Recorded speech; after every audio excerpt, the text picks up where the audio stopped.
Welcome to the second episode of the Seahawks Collective podcast. I am Brian Nemhauser. You can find me at Hawk Blogger all over the place. I am joined this week by Rob Staten at Rob Staten and Michael Sean Dugar at Mike Dugar. We have one more week until we get our fourth. So we'll get the nice quad box going. Annabelle Hasselback will join, take over, and be the professional host that we all need.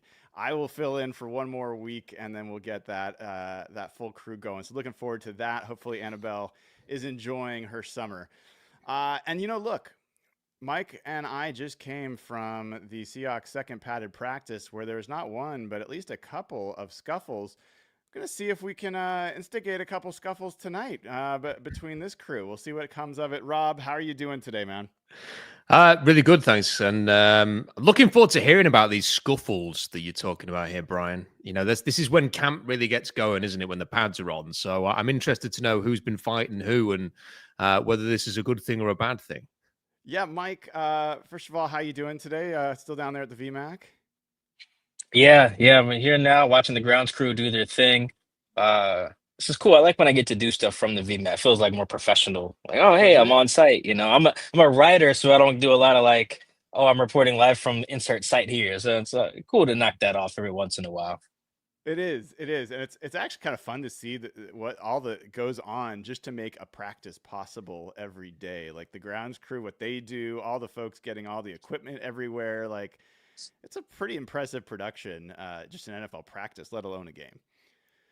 Yeah, no, it's cool to kind of see how the sausage is made, so to speak. And these guys are out here so early too. Like if you ever come like when as soon as they open the practice gates for the media to come in, it's like, oh my goodness, you guys are here at like 9 for practice that starts at like 1. Jesus, yeah, kudos to them. Yeah. Um, so speaking of which, let's give Rob exactly what he asked for. Mike, what did you see in practice today where it got we had at least a couple little, little scuffles? Were those in the one-on-ones with the linemen? Well, I must so have you missed talk those. about that one. I'll talk about the one I saw a little bit later. Hold on, on the only one I saw today. I saw Arroyo and Imawari get into it. Like they both lost their helmets Uh-huh. briefly, which I like to see. I'm always curious about the rookies. Actually, in general, I am a very curious person. Like who's willing to fight? I don't think everyone should be. That's just it's too much. But I don't think you can have no one. I just got to be some guys who are like, I don't care that we're teammates. It's day 8 or whatever. It's 80 something degrees. I'm upset. I need to punch somebody. And like that's like unhealthy behavior anywhere else but a football field or a boxing ring, or I guess in hockey as well. But I'm always looking for those guys to like. I always love when I see it brewing too, which is the case with Arroyo and Nick today. They just kept holding each other after they were blocking each other on like run plays, and it's how the one guy never wants to let the other guy get the last shove. They kept doing that, did it like 3 times, then eventually it was just like, dude, stop pushing me. Boom, helmets come off. Ended up dapping up after though, which is good. I think last year, or whichever year it was that DK hit his teammate over the head with the helmet. That was That last was when year. it was like that was last year, right? That's what you don't want. I'm cool with guys just fighting, getting into it. You can swing on somebody if you want, but like swinging your helmet, hitting your teammate in the head, that's too far. But I thought Nick and Elijah kind of got their first showing to us in the media of like, oh, okay, now I'm about that as well, which is always good. Rob, what do you think about when you hear the 2 second round picks going at it? Is there one guy that you're a little more surprised to hear about than the other? No, I just freaking love it. It's fantastic. If I was a rookie, I can only speak for myself. I'd probably be on my best behavior. Go in there, not really try not to do anything wrong, not try and rock the boat or anything like that. So the fact that the two guys are in there and they're saying, "Screw that, I'm going to go and have a fight with the other guy who was drafted in round 2." I love it. It speaks to both of them. You want to see a bit of an edge on this team. I think at times that's been a little bit lacking in recent years. So if the 2 second round rookies are going to go and bring that. And maybe we can see Gray Zabel doing something similar in the next few days. Then that's all good for me. It's a good sign if the rookies are getting involved. Yeah, the guy that has been involved with pretty much every testy play, I would say, so far this training camp has been Anthony Bradford. And they were doing 1v1s. Today it was 2v2 pass rush drills. And it was him and actually I just was looking at my notes on this. was him and Abe Lucas going against Jared Ivey and another guy that I can't remember. And Anthony Bradford shoved Jared Ivey to the ground. Clean play, but physical. Jared Ivey didn't like it. He got up and he, kind of shoved Anthony Bradford in the back. Anthony Bradford turned around, threw a punch. Like everyone, both sides came in. There was a couple more punches that got thrown. Then they separated out pretty quickly. And I got to throw this out for you guys. Because I'm really curious. The right guard position is going to be, most positive way I could say it, a fascinating battle, going into the season. And right now, if I'm the Seahawks coaching staff, I think I would take the edge that Anthony Bradford brings and the run blocking that Anthony Bradford brings, even though he is still a serious problem as a pass protector, versus Christian Haynes, who I'm seeing getting pushed around everywhere, or Jalen Sundell, who maybe is okay at everything. Rob, when I kind of describe those three options, is there one of those that is more appealing to you? Well, the one thing I said on a stream I did on Sunday was if you have 5 right guards, you've probably got none. And it does seem as if the Seahawks are looking at the guys that they've got and trying to find somebody who fits there. And no one's really put their hand up. And that is a little bit concerning. It's probably the one thing that I've seen you guys maybe referencing, and I've heard it on the radio. Curtis Allen, who's been out at training camp and does some blogging for us as well, he's been saying the same things. And he even said in his piece today that it kind of reminds him a little bit of when they went into last season at center with Nick Harris and Oluwatimi, and it was pretty clear that there was not a solution there to start the season. And then they went and signed another center in August. And he was wondering whether or not something similar is happening here, and they maybe are going to have to look at what's available on the veteran market and go and get somebody else in here. So I think it is a little bit concerning. On Anthony Bradford, I'm intrigued by him. I know what you're saying about the pass protection. He's obviously never been a consistent player. He's not put it together, but he was such a good athlete at the combine. He ran a 5.08 at 332 pounds. His 10-yard split was better than Charles Cross's. He was only slightly slower than Jason Peters and Trent Williams, so he can move for his size. And yet, when you've watched him play, you've not really seen much evidence of that.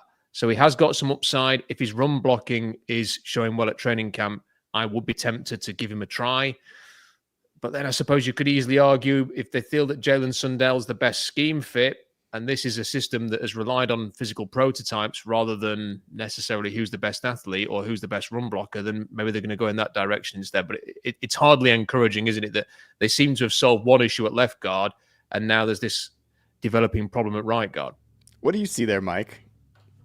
Well, I see what is a predictable dilemma here. Like we could have had this talk 4 months ago, and we're like, wow, they should do something at right guard, And that's where I think I look at more. The players should perform well, of course, but like that's where I kind of throw it up to the front office, because sometimes they have an issue where the process was sound and they just caught bad luck. I think like right tackle last year was like a good example. They made like investments, and then guys kept getting hurt, and it was like, well, now you have to start Mike Jarrell. You don't want to have to do that, but he was like their 4th guy, so I'm not like blaming John for that. He did the right process. But in this case, like we sit here for months and months and months, you don't do anything at right guard, and you get to camp, and it's like Rob said, who the hell is going to play right guard? It feels like they're one more experiment away from asking Abe to go out there and try it, And I do think my other issue with AB, besides the pass blocking thing, is I think last year he had a lot of penalties too, and that honestly is way more of a problem for me, because then it's just inexcusable. I think he was the guy. I think him and Jarrell wiped out maybe like 80 yards of Jackson Smith and Jigba receptions in that Rams game. Like JSN should have had a Rose Bowl type game in the loss to the Rams in overtime at home, and instead it was holding here, false start there, whatever, And those are the guys for me I just can't play. Most guards, if you're taking in rounds like 3 through 7, you probably aren't very good at one or the other, like run blocking or pass blocking, which is why you fell typically, which I can live with. We'll have to coach you up. That makes sense. But it's like, dude, if you're wiping away a 16-yard gain on 3rd and 11, then I just can't play you no matter what your strength or weaknesses is. So that's why I lean, I think, a little bit more towards Haynes right now. To my sleeper, though, I could see a world where maybe you just play Jalen and Olu. Jalen at center and then Olu at right guard, because I think Olu Oh, is a really? really, really good pass protector. Yeah, if you just want to maximize your pass protection there, because I think Olu's really solid, man. You can see it in the one-on-ones too. Like he can hold up against Murph and Reed and Leo. Like Olu's always been good at that. So I think if push comes to shove and you really want to get your best five out there, Olu might end up being your best right guard. Why would you go with Olu at right guard instead of Olu at center and Jalen at guard, where he's been playing guard and Olu's been pretty much stable at center? Because I think that, like I said, it's getting your best five there. And I don't know about, I have to watch Jalen a little bit more at right guard. I think you can maybe hide your center a little better if he's lacking there. I also am not sure. The tricky thing comes with center is there's so much between the ears. Like Uh-huh. today, I give you an example. Remember that play Spoon had he would have sacked Darnold, and Yeah. Darnold like put it in the dirt. So the line slid the protection to the left because that's where it looked like Jay Love and some other guys are coming from. They all dropped out. Spoon comes from the weak side, boom, wide open. And I remember thinking, I was writing down in my notes, I was like, whose fault is that? I think Olu was the center. I'm like, did Olu put the protection the wrong way? Was that Sam? Without that knowledge, sometimes it can get tricky about who should be the center. Cause like if that was an Olu thing, like that's a problem. That was a third down snap. If you did the wrong thing, you just got your quarterback smacked, on a blitz. But I know Olu can block. So I'm like, if you can't get that part consistently of the cerebral thing, I know at the end of the day, I can just throw you over there at right guard and you'll hold up. Interesting. Interesting. Like that would be a surprise. That would definitely be a surprise from my perspective. I don't see Olu's body type as a guard, but I will say you're right. He has done a better job this year of holding up to strength, like power rushes. I think that was something he wasn't showing as much previous years, but I think he's done better. Uh, I don't know, man. Haynes has not shown it for me so far. So Rob, you talked about this potential of, is there a Connor Williams sitting out there that could be coming in at right guard? And sure enough, yesterday, or maybe it was this morning, I can't even remember. So many different shows we've been doing, but Will Hernandez announces on Instagram that he has been medically cleared from his ACL injury. Started for the Cardinals last year. I don't know if he gave up a sack. I think he maybe did not give up a sack all year. Maybe not a great fit for a wide zone scheme, but certainly seems like he would raise the floor a little bit. Are you biting it all on Will Hernandez? I think it's really going to come down to what they feel is most important and whether that is someone who can just execute the scheme at a reasonable level and maybe do what Mike was saying there and just not give the stupid holding penalty away, which takes away a big pass on third down. They don't need somebody who's necessarily going to be elite there. They need someone who can hold down that position. And if they don't think there's anybody on this roster that can do that, they have to go and see what else is out there. Hernandez has played a lot of football, and I suppose in situations like this, you do kind of have to think, will he provide a base level of performance that will allow you just to get through the season and not be a liability? Because it's over the years, it's been having liabilities at key positions on the offensive line, which has cost Seattle. So if he can be competent, I'd be interested, and I'd be interested in any other offensive lineman who can be competent, safe, do what he's supposed to do. But with this scheme, and because what we know about the zone blocking scheme, and they like certain types of player, and they are looking for players to get on the move and get to the second level, can Hernandez do that? If he can't, he's probably not going to work in this system. So I think that's certainly one for the staff to work out. The last thing we all want is to sat watching a team in week 3 that can't block on key downs or can't get a yard on 3rd and 1. So they've got to work out what's the best way to deliver on that, because we just want a functioning O-line when the game's on the line.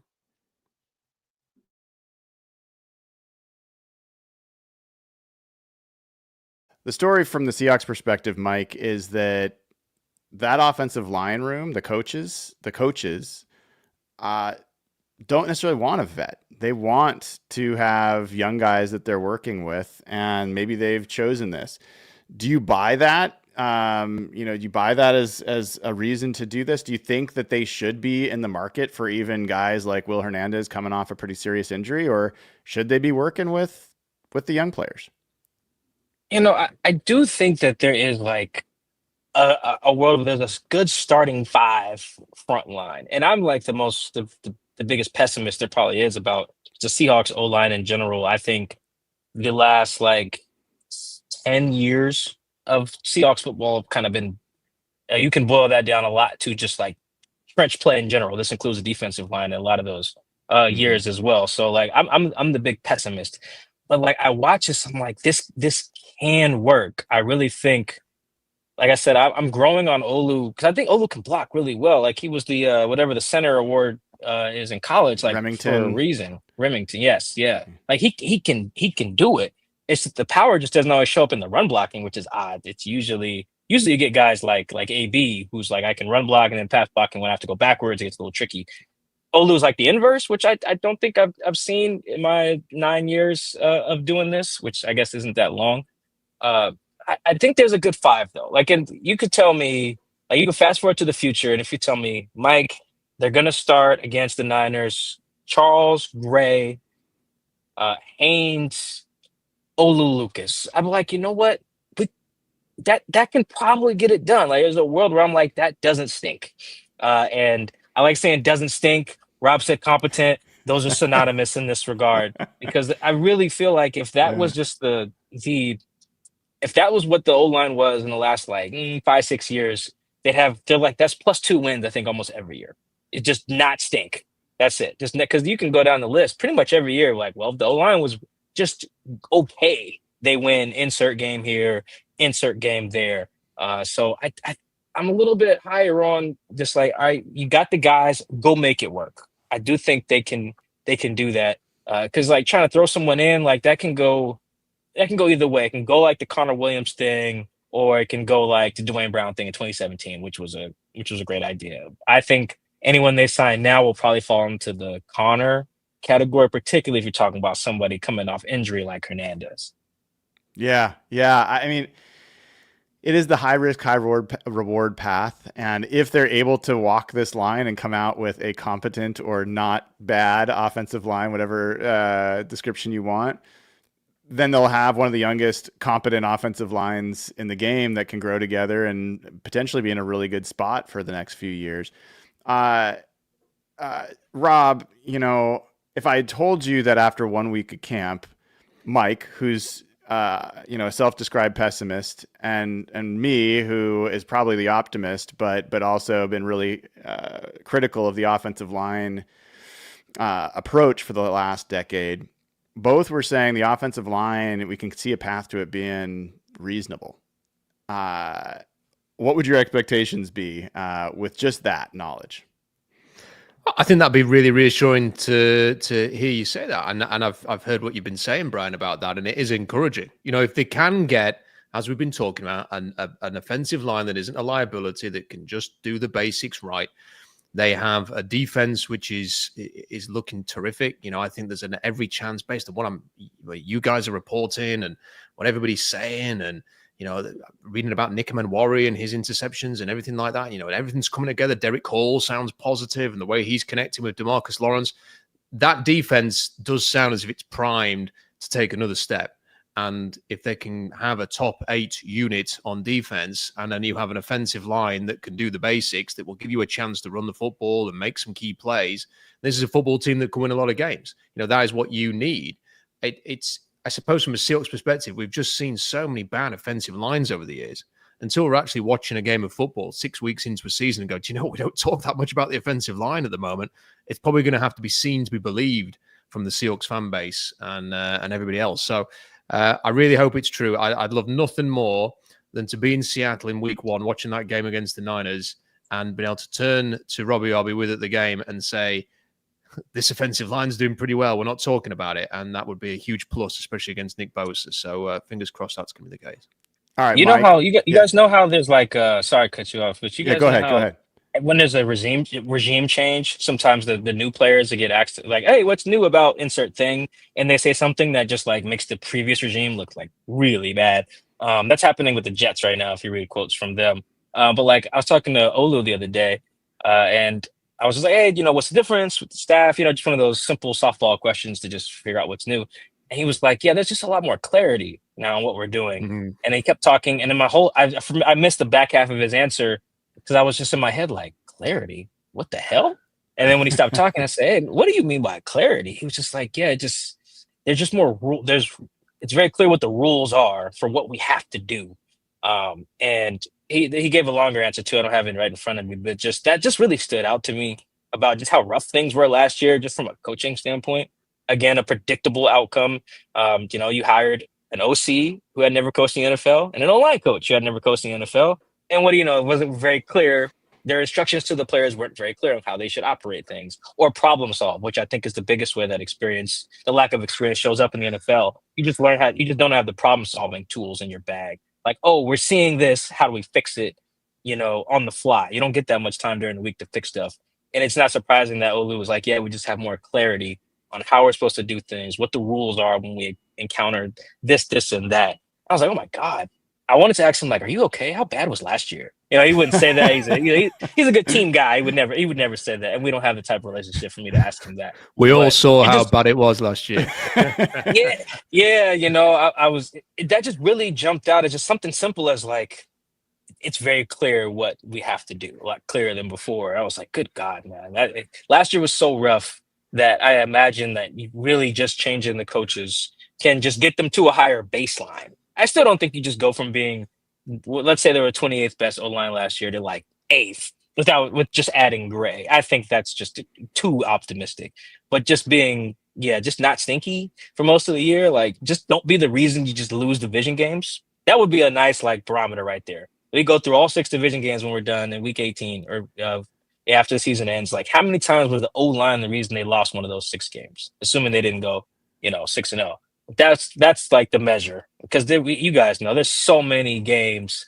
Remember that losing streak against the Niners was a 6 in a row. O-line was like the problem, like all 6. It was really, really, really, particularly the playoff game, 2022. So like I think I just want to throw that Olu nugget out there because it's been sticking with me since he said it yesterday, and just kind of an indication of how rough it probably was for those guys up front last year with that staff. That's a great one. And I mean, you think about it, what do you need to be good? You need talent. You need repetition. You need clarity of what you're trying to do. And you need the ability that when something doesn't go as expected, that there's clarity about, okay, how do you adjust? What do you do? What's your kind of counter? And last year, they didn't have pretty much any of that, right? Like, so even if they had clarity on what they were supposed to do, they ran the ball like 5 times a game. So, being able to get good at that when you don't have clarity on the rules. And I think Mike and I have seen it in practice. The amount of it seems like they have about 10 offensive line coaches. Like almost everybody has somebody coaching them up, and they're splitting the left side from the right side, and both centers are active at every given time. And they're working like when they don't have fans there, like today, you can really hear like the detail they're going over with each of the linemen and where they want them targeting and where they should be and what the splits should be.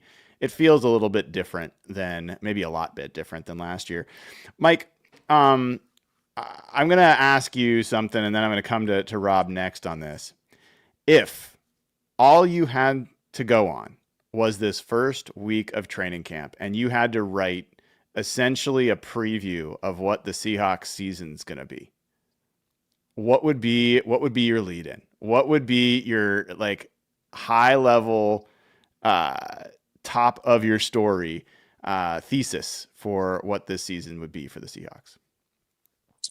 Mike McDonald has the number 1 defense, period, capital A, again, period. I just the more I watch, and really I think your point about the days when there's not fans, they've become my favorite of the last couple of years because of what we can hear. And the opportunities we get to, for those who haven't been to camp, they have these 2 video boards on the side where the media stands. So not only can we see a play, and fortunate enough to be on the same side of the defense, we can see a play happen in front of us. Then we can turn and watch on the video board. And if something went wrong or something was good, we can hear the secondary typically come over and be like, oh man, we had this, that, what was the call here? And walk it through. We just learned so much. And you can see all the little details that are going to make the defense really good. I think Spoon's communication really stands out there. We're not allowed to quote what these guys say, which is why you don't hear about it, or we can't write about it. But just for those of us who are there so consistently, you can just see like, oh, this is going to be good because of that word Olu mentioned, the clarity. There's just so much but particularly with the starters. With the backups, it can get a little nasty there because those guys don't know each other as well, and they're just not as good. But with the starters, it's very clear, like, oh wow, the reason I did this, J Love, is because I saw that, and he'll be like, oh yeah, I saw that too. I'm glad you did that. And they didn't have to tell each other. Like that stuff is cash, man. And this is all without Ernest, by the way. Ernest hasn't really been practicing at all. So I think that once they get Ernest back, I already love the front. Just hearing how these guys are going through all the rules and everything. That maybe that's why the Olu comment stood out to me too, because I can hear the clarity on defense. They know we get trips to this in this situation, this split, we're doing that. This and that. There's so much problem solving that they're doing on the fly. And then they got this, this guy Mike McDonald, who's like supposed to be this genius on defense. I believe he is, and I say he did it again in that lead-in because we saw this with the Ravens. They were good after they got Roquan in the trade, whatever year that was, and in the next full year, that's when they were just world beaters and just whipping everybody's ass. So, if I had right now just going, that would probably be how I describe this season. Now, Rob, I know you are not at these practices, but you're about as omnipresent as anyone can be that is not there. So, I mean, obviously that's a pretty positive headline from Mike. What based off everything you've read would be your first week takeaway about this team? Well, I think it's absolutely fantastic to hear what Mike said there about the defense, because from what I'm reading, that was kind of the vibe that I was getting from people was, I think the fact that Mike said they could be the best defense in the NFL, I've been trying to sort of be restrained on that because I'm 5,000 miles away, so I'm not seeing any of this stuff, so I can't really pass comment on it. But that is a great target to go for, and that's what Mike McDonald did with the Baltimore defense. They went 28-8 first. He inherited the 28th defense. They were probably about 8th by the end of last year. Can they get to first next year? There are very few holes on that defense right now.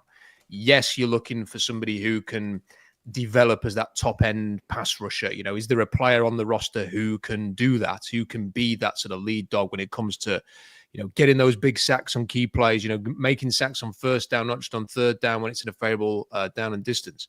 You're looking for that kind of a player. But apart from that, there's not really any holes. The pieces are there to have a great defense. So that's what I'm looking forward to. That's what I'm enjoying most, hearing what you guys are talking about, what other people who've been at training camp are talking about. And hopefully, in the coming next couple of weeks, we will begin to get some clarity on that offensive line and things will be coming together. I think the Seahawks are going to win the NFC West. I think everything's there for them. I think they could be perhaps more competitive than some people think in the NFC.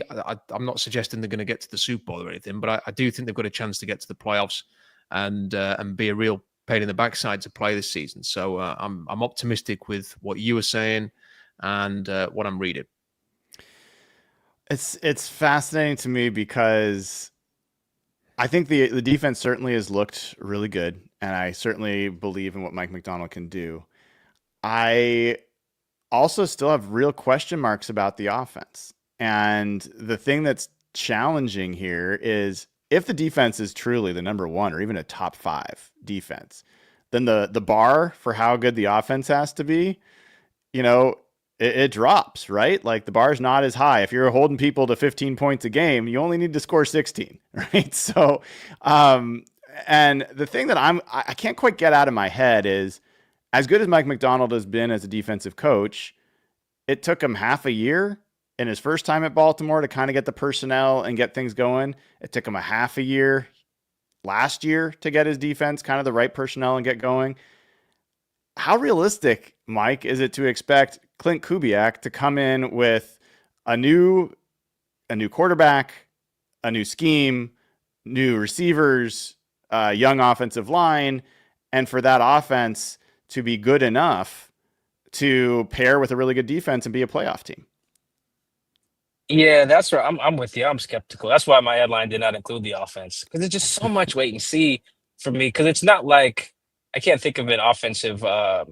Actually, yes, I can. It's not like they're hiring Schottenheimer, who had proven it when they hired him in 2018 that he could have a really good offense. Like even with talent that wasn't that great. You know, he did it with the Jets, not as much with the Rams, but like we had seen it. And it's not like sometimes a defensive coordinator who's done it before, when he gets hired, I'm like, oh, he's gonna turn that around. I felt that way when the Eagles hired Fangio. I feel that way about the Niners hiring Saleh. I just trust those guys because they've done it.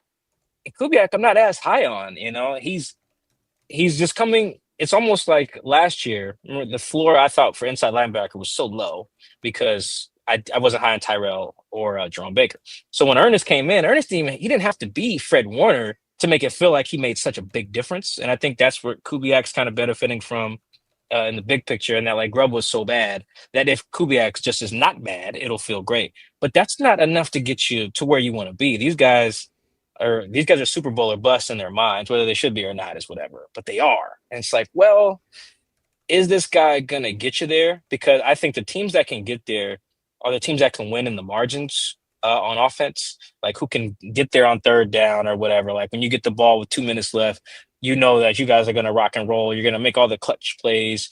You're gonna make all the tough throws, the tough catches, the win in the obvious passing situations. Because we've seen some offenses like look really good in the regular season and get to the playoffs and they just fall short there.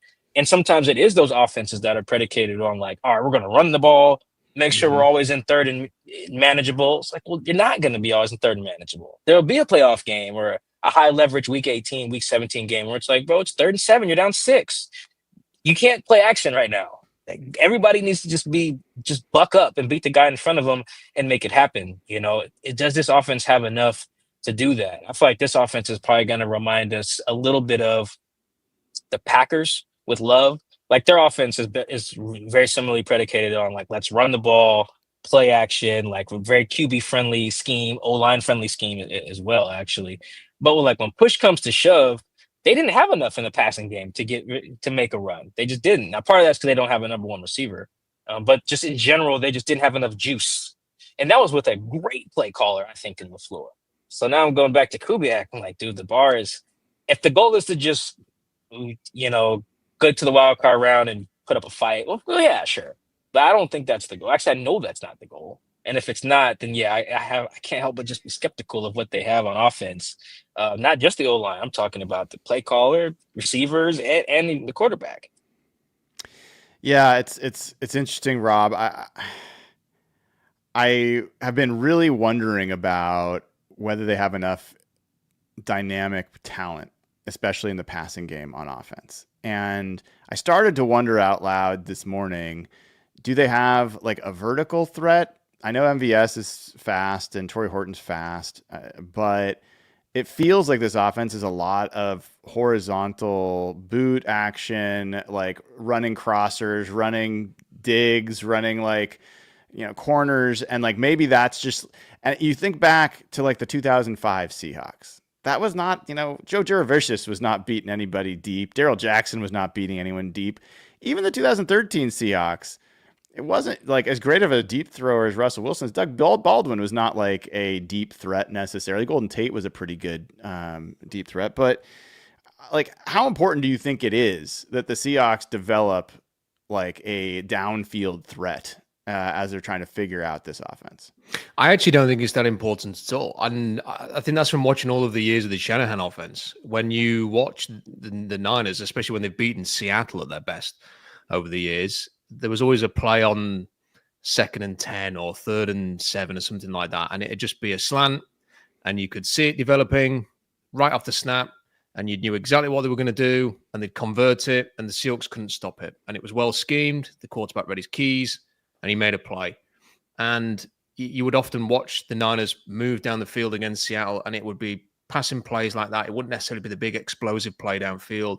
And it just felt like they didn't have an answer to it. I think that's what the Seahawks are going to try and do. Kubiak has obviously been with Shanahan in the past. They're going to want to run the ball. I think when I look to that Niners offense, when it was at its best, Deebo Samuel did a bit of everything. I mean, an incredible playmaker, and Seattle doesn't really have anybody like that. But he wasn't necessarily running in a straight line like DK Metcalf and taking the top off of defense. And then they would have players like Brandon Ayuk, very good on slants, not necessarily the best deep threat. Jawan Jennings has been an incredible player. He's like a 4-7 runner. You know, he's big, he's slow, but he's very, very controlled, disciplined, makes difficult catches. They've got a tight end, an unbelievable tight end who makes plays in the passing game. I think Elijah Arroyo can do what George Kittle did, not necessarily as a blocker, but as a pass catcher. So I think if you compare it to that kind of a system, and then, of course, the thing that the Niners had was when they were absolutely their best, was Christian McCaffrey running the football and being a threat in the passing game as well. And Deebo Samuel doing a bit of that dual threat thing too. And that's what Seattle's going to need, say, Ken Walker to do next year, or Zach Charbonnet. And if they can do all of those things, I think this offense can function. And Valdez-Scantling, for me, can he be like a Paul Richardson type of player, who's not somebody who's a constant part of the offense, but someone who can provide that occasional deep threat, who will score the occasional touchdown, make the occasional big play. I think it has provided there's somebody who can do that. I don't think you need, let's say, a prototype number one receiver or number two who is just a burner, who is dynamic, who is going to get explosive plays. I think they've got what they need to be a functioning offense, provided the offensive line is not a disaster. Mike, I see you contemplating. What are your thoughts there? Yeah, I've been going back and forth on this particular thing actually for the last like couple weeks because I'm not really sure. So we're in this world of the too high world where everyone's trying to keep a lid on things. And what works, the reason why the scheme works, so this one in particular, is because you threaten so much underneath, but there usually is someone that you have to respect. Like last year with the Saints, Olave, before his brain went to mush, like he was getting open underneath because he's good, but also because Shaheed is like one of the fastest dudes in the league, it seems like. And I wonder when we get to the place where teams, if they think that you don't have that threat, that your safeties start cheating. And I think that that's where teams like Seattle could get in trouble because, like, if they don't respect the MVS to run that like through route, that deep post to pull the safety so Jackson can be underneath the open or can be underneath between the linebackers and the safeties. If they don't respect that, then does this thing work? Does it fall apart? And the safeties can only be cheating so much. Like it's going to take veteran safeties to really unlock what I'm talking about. Otherwise, you get like, remember that play with Jamal Adams? I think it was after he was really bad in the Cowboys game. There was a Debo caught like a 60-something yard touchdown on him in the Niners game because he was flat-footed and he was trying to rob a dig route, but didn't he? It was like, oh, Purdy's not going to throw that deep ball to Samuel. Ran right by him. It's like he didn't respect the through route. He was trying to get the underneath route and got caught slipping. Now, he's obviously not a good safety back there, but there are good safeties back there. And if you're just disciplined enough, how do the Seahawks have enough to threaten that guy? Because I do think that is important. Because you watch all these route combos in practice, almost all of them are someone try to pull against the first team unit, someone try to pull Kobe so we can get this ball between Drake Thomas and the corner. Like that happens quite a bit. Is this offense dangerous enough where the safeties really respect that? Because if they don't, this is gonna be tough. It's gonna be very tough. Maybe later in the year, because I do think that type of stuff matters. And that's coming from someone like me who's really high on Jackson as a vertical threat. Like he had a ball today. Brian, I'm sure you saw it too. Just blew by Josh Jobe off the line. Yep. Straight up, go ball, third down, cooked. Right? Like Jackson can do that against like starting caliber NFL corners. But I do think you need that threat has to be legit is basically the long-winded way of the short version of what I'm saying. And that does worry me a little bit. But I think it's one of those things where I maybe overthinking it against like every defense that's not elite. But I do think that'll be a problem against like the elite defenses they face this year. Yeah, well, there's another way, guys, that you can attack that because I have certainly the same questions in mind. And that's if you're good enough with the running game that you have to, the defense has to commit more to the run. And the other thing that's interesting, and I want to learn a little bit more about this, but one of the reasons that like a lot of these offenses that choose to utilize a fullback do it is to dictate to the defense that they've got to have three linebackers on the field. And what that does in terms of how it affects the numbers and who they can potentially pass. So this is why I keep coming back to the fact that the run game is absolutely the number one thing. I think more than the defensive performance, more than Sam Darnold, more than like a million other things. I think if they don't get a top 10-ish run game, I think the offense is going to really struggle. Like I think it's going to have a hard time. I don't know that they've got enough playmakers. And Rob, if I were to tell you, I'll come back to Mike on this. I'm curious, but by his reaction, I'll find out. I think Kenneth Walker is the best player on the offense. Like that's what I think so far.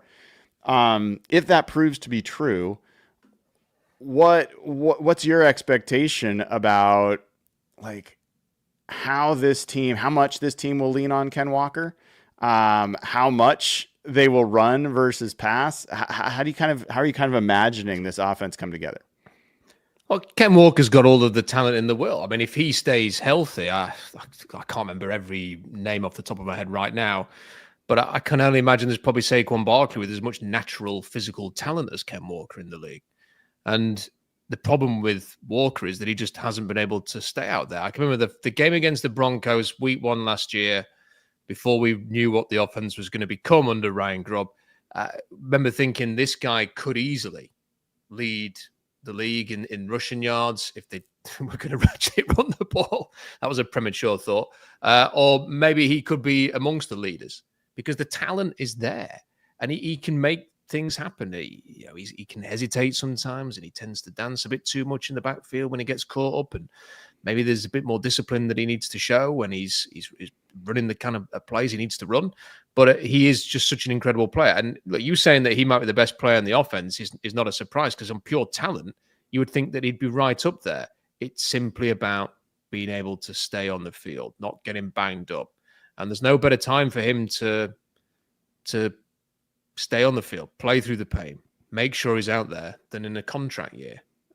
And I really hope that you're right, Brian. And if the line can block and he can stay healthy, then he's got a great chance to have a massive season. Mike, do you agree with that statement about Ken Walker being the best player on the offense? And two, if that's true, how good can an offense be if their best player is the running back?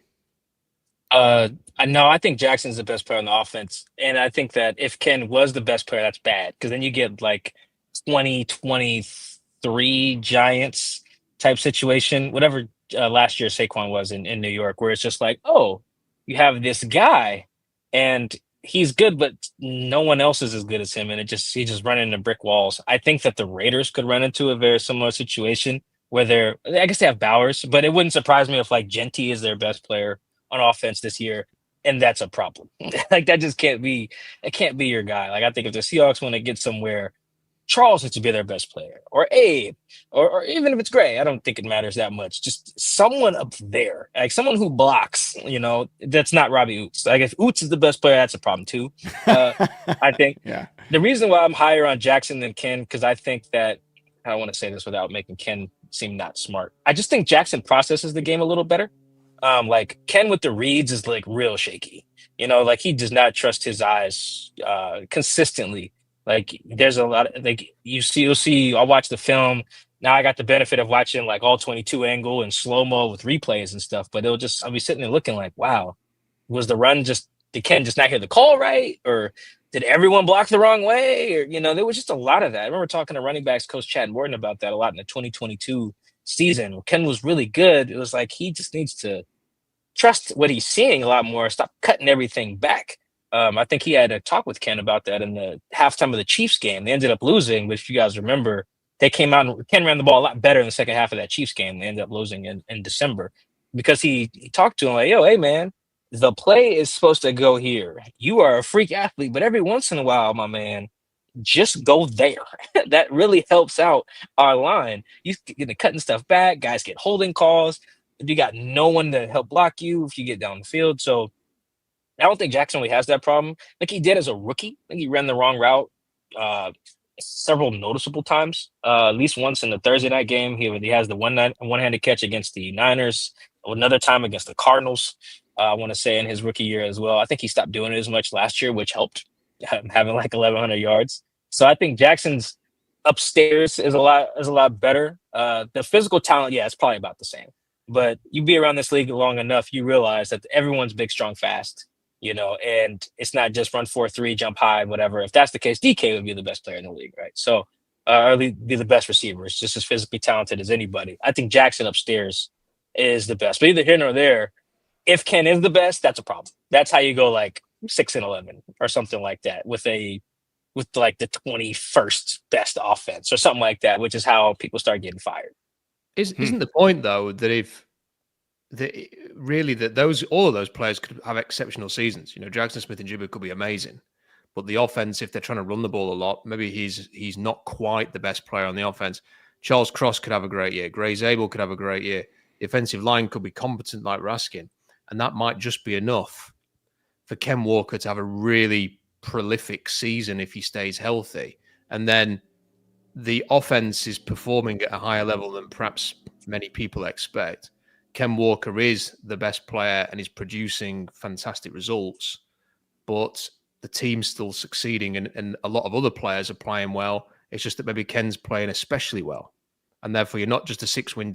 I don't see how Ken Walker being the best player on offense means they're a 6-win team. I could easily imagine Seattle having a fantastic offense driven through Ken, combined with a great defense, that helping Sam Darnold, and that being the recipe for maybe a 13-win season. Yeah, it depends. I can see like in the scenario I'm talking about, you end up with an offense kind of like the Falcons last year, where like Bijan was really great and their offensive line was like okay, but it was clear like Bijan was their best offensive player and that like just didn't get them anywhere. Now obviously Kirk was buns, so that factors into that as well. Like even like the Eagles, I don't think their best player on offense was Saquon, you know. So I guess I may have a higher standard too for who's the best player. Like I think it was Lane, you know. I think it was their best offensive player. I do think like it's somewhat the really really good offenses generally like even a year where you have like barring a couple of those Derrick Henry Titan seasons maybe like usually someone up front is whipping ass if you are like elite. You can be like okay like that Falcons offense and have like a skill guy be your best dude. I think like last year they had several 1,000-yard receivers and Bijan went crazy. But like skill guys being their best players ultimately was part of their issue. Again, with Kirk, maybe that's not the best example, but you guys get what I'm saying. I hope. Yeah, it's kind of a fun debate, honestly, because you guys are both convincing for me. I mean, I think about even Christian McCaffrey. People would say he was the offensive player of the year. He was the best player on offense. Nah, not really. Like Trent Williams was their best player. And look at when he was the best in Carolina. Like that year, he had 1,000 rushing and 1,000 receiving. That offense, I don't even think was like above average. I think it was 2019 season. He did both of those. It was like an offense.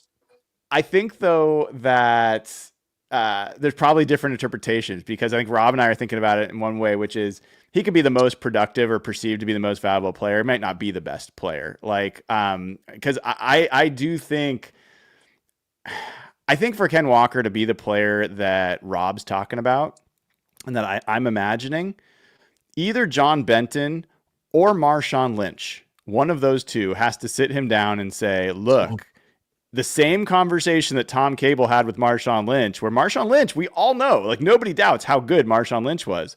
But there was a literal before and after when Tom Cable sat down with him before that Dallas game and said, dude, look, you have got to hit it here at this point.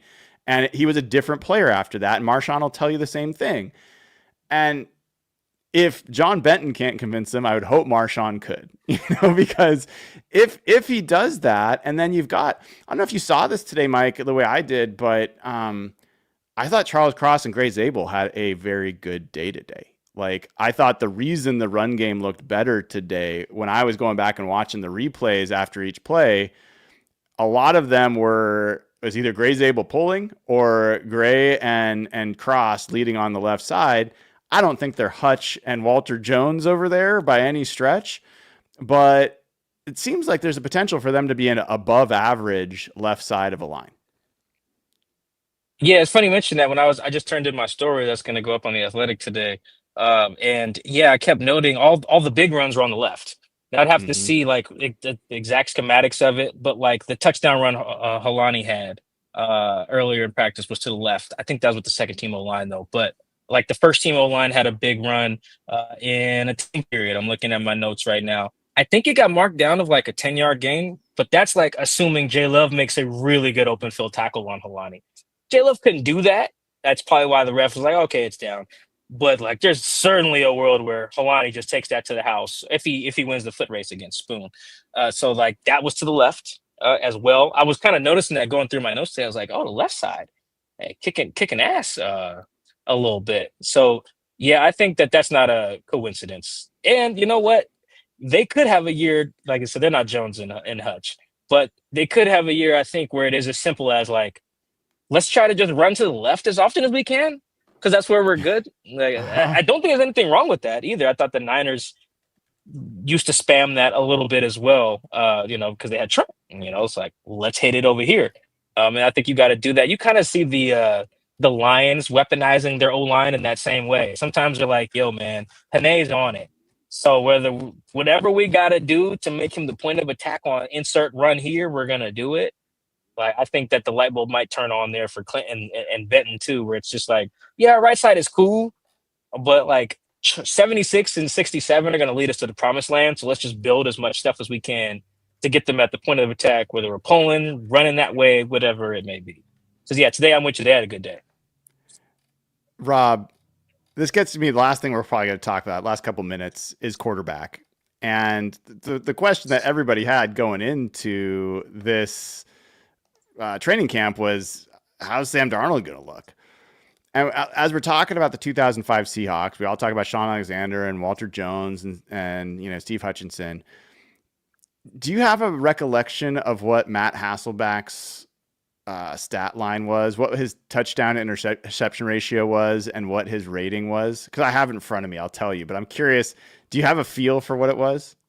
I mean, I can remember being really amazed by Russell Wilson's quarterback rating, early in his career and how he was sort of around that 100 mark consistently. So I'm guessing Matt Hasselbeck was probably in the low 90s, and then my memory of watching Matt Hasselbeck play was that he was more of a like 25 touchdown, 12, 13 interception type quarterback. So I can't wait to hear what the reality was. That's a pretty good guess. So he had a 98.2 rating, which is not super high. It's fine. It's good. And he had 24 touchdowns and 9 interceptions. And so like, it does feel like that's the style of quarterback play. Like everyone's like, oh, is Sam going to have 35 touchdowns again? I'm not sure that this offense is going to be a 35 touchdown passing offense.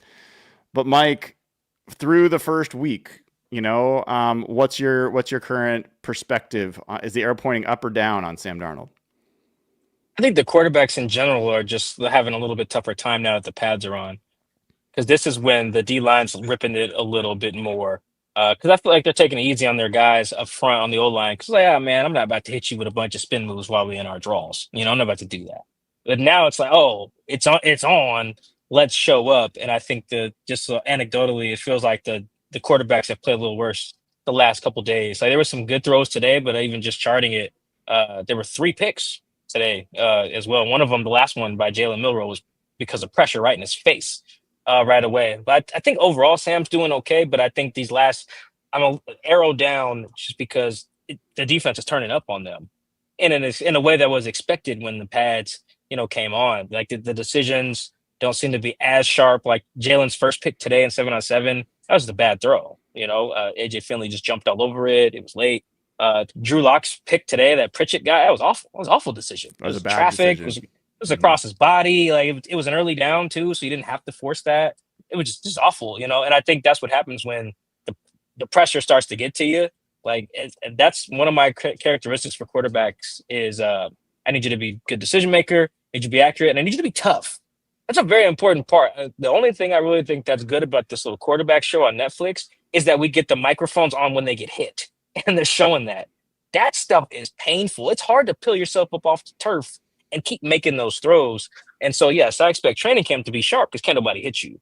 But even in the instances where the defense is just ramping it up a little bit more, we're seeing guys make mistakes, more mistakes than they were the first couple of days. So, yeah, I think arrow down for the offense in general, arrow up for the defense, which through 6 weeks doesn't feel all that surprising given the offseason that they have. Rob, if you had to pick one aspect of Sam Darnold's game that has to be, you can only pick one thing to be good this year. You can pick it statistically. You can pick it from an aspect of his game. What do you think is most important that Sam Darnold's good at this year in order to allow the Seahawks offense to be good? I mean, you just obvious things like third downs and the red zone. I just think that the running games, they are going to try and feature it. And then it is going to be sort of those key moments in a game where, it's not necessarily 3rd and 1 or 2 because they're probably going to run the ball, but 3rd and 10, can he extend a drive? Can he play well in the red zone and not turn the ball over? You're quite right. I don't think I had a look, and Jimmy Garoppolo is a different kind of player. I don't think he's as physically talented as Sam Darnold. His most touchdowns in a season under Shanahan was 27. So is that the kind of range, the max range for Sam Darnold in this offense? Maybe it is. I suppose it is also worth noting that in terms of big time throws, I think Darnold, I'm looking at the list now, he was 4th in the league last year. So that's just behind Lamar Jackson, just ahead of Justin Herbert and Geno. So he has got that within him. Whether that was the system he was in Minnesota and Justin Jefferson, that's always helps when you've got somebody like that. But I think it's an obvious answer. It's the red zone. It's going to be third downs, and he's going to have to be elusive if the offensive line is not going to be amazing. He's going to have to be able to move around and extend plays. That's a big part of the modern NFL. If Seattle had a sure thing at quarterback, they'd be amongst the Super Bowl favorites with that defense. Yep. Probably. Yep. They don't. They have a question mark. So it's up to Sam Darnold to show, listen, I may never be an elite quarterback, but what I can be is what a serviceable quarterback like Shanahan has had with Purdy and Garoppolo, to the extent that you can help facilitate a Super Bowl run. And if you can do that in the future, then it'll be money well spent. If you can't, you're going to be keeping looking for somebody who can do that job. All right. Last thing is a quick prediction from both of you. The Seahawks have been mixing it up on the offensive line. Players playing different positions, different units, play by play, let alone day by day. By the time we come back for this show next week, will they have settled in to at least starting 5 that they're going to start working toward for this first preseason game and going into the season? Rob, I'll start with you. Yes or no, they will have settled on that? I'm going to say no. Mike? Yes, I think it'll be from left to right, Charles, Gray, Olu, Christian, Abe by this time next week. He's even calling it out. I will join that party and say, yes, I think they will. And I think it's going to be the same thing that Mike said. I'm going to go with Jalen Sundell at right guard is my current bet. So that'll be fun. We'll have something to talk about. Rob, anything coming up for you that people should check out on your channel? No, but Curtis Allen is at training camp, and he's doing some write-ups for us at SeahawksDraftBlog.com, and he's doing a great job. I'm going to find some time to do some writing and some scouting this week. So I check out SeahawksDraftBlog.com for that, and Rob Staten Football for any streams that we do. And Mike, you've got stuff coming out in The Athletic all the time. Anything people should check out that you've either already written or that's coming out soon? I'm actually just going to keep plugging my book in this portion of the franchise, the Seattle Seahawks, a curated history of the Legion of Boom era, available via pre-order wherever books are sold. Please check that out. Thank you. It's very cool. Make sure you do check it out. And you guys know you can find all my stuff at Hawk Blogger. Daily shows continuing. So we will see you all. And then next week at 5:00 Pacific time, next Tuesday, Annabelle Hasselback will make her debut on the show. We'll have the quad box going, and we will be back with you. Make sure you tell everybody about the Seahawks Collective. Like, subscribe, click the bell to get notified. We will see you all very soon. Until then, take care.